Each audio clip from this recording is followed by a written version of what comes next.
नमस्कार, मैं Shivani news super Bharat में आप सभी का स्वागत करती हूं। आज हम बात करने वाले हैं हिमाचल प्रदेश की खास खबरों की। सबसे पहले हम बात करेंगे सीएम जयराम ठाकुर ने वाजपेयी की प्रतिमा का लोकार्पण कहां किया है, इस बारे में हम आपको जानकारी देंगे और साथ ही साथ मां वैष्णो देवी के श्रद्धालुओं के लिए क्या खास तोहफा मिला है उसके बारे में भी पूरी जानकारी आपको दी जाएगी। और साथ ही साथ ओमिक्रॉन की आशंका के चलते हिमाचल सरकार ने क्या फैसला लिया है, इस बारे में भी पूरी जानकारी आपके साथ साझा की जाएगी, तो बने रहिए हमारे साथ।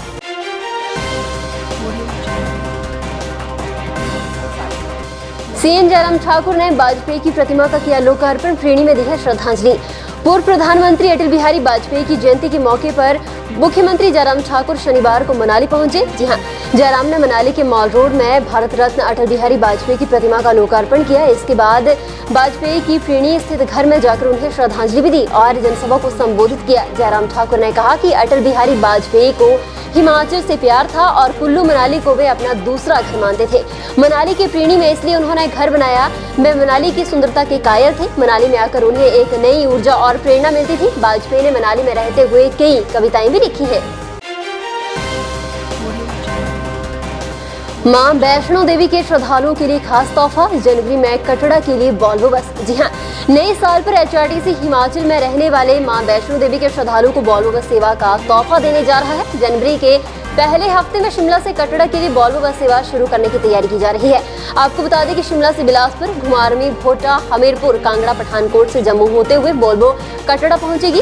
खास बात यह भी है कि वॉल्वो के किराए में यात्रियों को पहले महीने करीब 35% की छूट दी जाएगी। 25% ऑफ सीजन डिस्काउंट के साथ पहले महीने में 10% प्रमोशनल डिस्काउंट देने का फैसला भी लिया गया है। इसके साथ ही आपको बता दें कि 25% डिस्काउंट के साथ शिमला से कटड़ा का किराया 1638 रुपए बनता है, जबकि 10% अतिरिक्त डिस्काउंट के साथ किराया 1475 रुपए लिया जाएगा।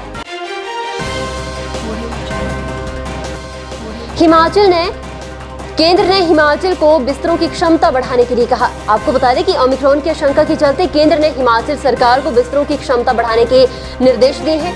संभावित तीसरी लहर के चलते ये निर्देश हुए हैं। वर्तमान में प्रदेश में 42 कोरोना कोविड सेंटर हैं। इनमें 3356 बिस्तर लगाए गए हैं।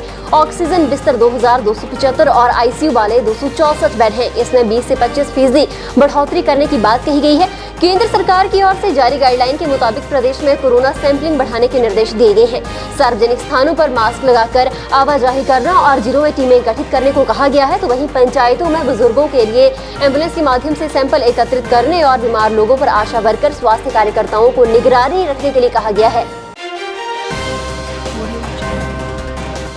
5 साल सेवाएं देने वाले डिप्लोमा प्राप्त पीस मिल वर्कर बनेंगे जूनियर टेक्नीशियन।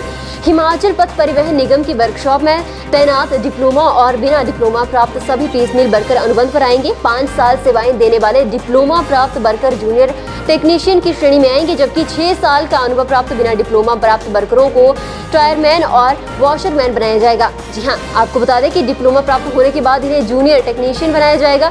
निगम प्रबंधन के आरएम से वर्कशॉप में तैनात सभी पीस मिल वर्करों का रिकॉर्ड कार्यालय भेजने के लिए कहा गया है। इस महीने के अंत तक इन्हें अनुबंध पर लाया जाएगा। हिमाचल में पीस मिल वर्करों की संख्या करीब 900 है। ये सभी वर्कशॉप में सेवाएं दे रहे हैं। बसों की मरम्मत से लेकर बसों की साफ सफाई करने का जिम्मा सारा इन्हीं के ऊपर है। हिमाचल टीम के लिए ऐतिहासिक दिन, सर्विसेज को हरा पहली बार फाइनल में। कप्तान ऋषि धवन की बल्लेबाजी और गेंदबाजी के दम पर हिमाचल प्रदेश ने विजय हजारे क्रिकेट ट्रॉफी में इतिहास रच दिया है। टीम ने पहली बार प्रतियोगिता के फाइनल में जगह बना ली है। जी हां, शुक्रवार को खेले गए सेमीफाइनल में हिमाचल ने सर्विसेज की टीम को 77 रन से हराया। फॉर्म में चल रहे सलामी बल्लेबाज प्रशांत चोपड़ा ने 78 रन की अहम पारी खेली। आकाश विशिष्ट ने अंतिम ओवरों में 29 गेंदों पर 45 रन की पारी खेली। हिमाचल के स्कोर को 281 रन तक पहुंचाया। टॉस जीतकर सर्विसेज ने हिमाचल को पहले गेंदबाजी के लिए बुलाया। शुभम अरोड़ा के रूप में हिमाचल का पहला विकेट 8 रन पर गिर गया। इसके बाद प्रशांत चोपड़ा और दिग्विजय रांगी ने पारी को संभाला। दोनों ने 80 रन की साझेदारी की। रांगी 37 के स्कोर पर पवेलियन लौटे। निखिल 16 और अमित कुमार 0 पर आउट हो गए। इसके बाद कप्तान ऋषि धवन बल्लेबाजी करने आए। प्रशांत के साथ ऋषि धवन ने पारी को संभाला। धवन ने 9 चौकों और 1 छक्के की बदौलत 84 रन की पारी खेली। तापमान गिरने से बागवानों के खिले चेहरे, सेब की फसल के 100 घंटे के चिलिंग आवर्स पूरे। तापमान गिरने से सेब बागवानों ने राहत की सांस ली है। दिसंबर में करीब 100 घंटे के आवर चिलिंग पूरे हो गए हैं। दिसंबर में कड़ाके की ठंड से आगामी सीजन में सेब पैदावार में वृद्धि होती है। दूसरे पखवाड़े में ठंड बढ़ने से चिलिंग आवर्स की जरूरत पूरी होने लगी है। सेब के लिए कम से कम 1200 से 1400 चिलिंग आवर्स की दरकार रहती है। बागवानी विशेषज्ञ मानते हैं कि जनवरी में कड़ाके की ठंड पड़ेगी तो सेब के पेड़ों के लिए चिलिंग आवर्स पूरे हो सकेंगे। एसपी ऑफिस से महज 150 मीटर दूर इस मंदिर में तीसरी बार हुई है चोरी। एसपी ऑफिस हमीरपुर से महज 100 से 150 मीटर की दूरी पर डांकवाली स्थित शिव मंदिर में लगातार तीसरी बार चोरी की घटना हुई है। जी हां, यहां पर शातिर चोरों ने मंदिर के अंदर मूर्तियों के लिए बने शीशे के बॉक्स को तोड़कर चोरी की वारदात को अंजाम दिया है। हालांकि मंदिर से कितने रुपए का चढ़ावा और क्या क्या चोरी हुआ है, इस विषय में अभी तक कोई जानकारी नहीं मिली है। मामले में पुलिस की छानबीन के बाद ये सब स्पष्ट हो गया है। गौरतलब है कि कुछ दिन पहले ही नगर परिषद हमीरपुर के एरिया में स्थित गुरुद्वारा साहिब में भी चोरी की घटना सामने आई थी। दर्जनों ग्रामीण बीमार फैक्ट्री के गेट पर आधी रात धरने पर बैठे।